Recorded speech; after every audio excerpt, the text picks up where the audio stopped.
औज़ु बिल्लाहि मिनश शैतानिर रजीम बिस्मिल्लाहिर्रहमानिर्रहीम। अस्सलामु अलैकुम दोस्तों, ये माउट ऑफ जुपिटर कहलाता है।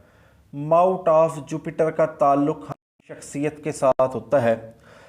ऐसे लोग जिनके हाथ पर माउट ऑफ जुपिटर अच्छे तरीके से डेवलप हो, वो मज़हब के साथ लगाव रखते हैं, अच्छे रंग ढंग के साथ ज़िंदगी गुजारते हैं, सच बोलते हैं, सोसाइटी के लिए बड़े अच्छे लोग होते हैं, दोस्त अहबाब के लिए भी बहुत ज़्यादा शानदार होते हैं।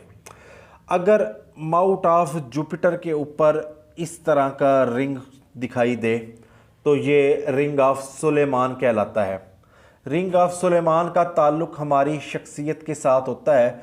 ये जिस हाथ पर होगा उस शख्स को मख्फी अलूम में बहुत ज़्यादा इंटरेस्ट होगा, उसको रूहानियत में बहुत इंटरेस्ट होगा, वो मज़हब के साथ बड़ा लगाव रखता होगा, उसकी ज़बान में भी तासीर होगी और वो बहुत ज़्यादा पुरकशिश शख्सियत होगी। यानी कि अगर वो 10 लोगों में भी बैठेगा तो 10 लोगों में भी अलग पहचान बनाएगा, चाहे वो अपनी शख्सियत की बदौलत, अपने लिबास की बदौलत हो, चाहे वो अपनी ज़बान की बदौलत हो।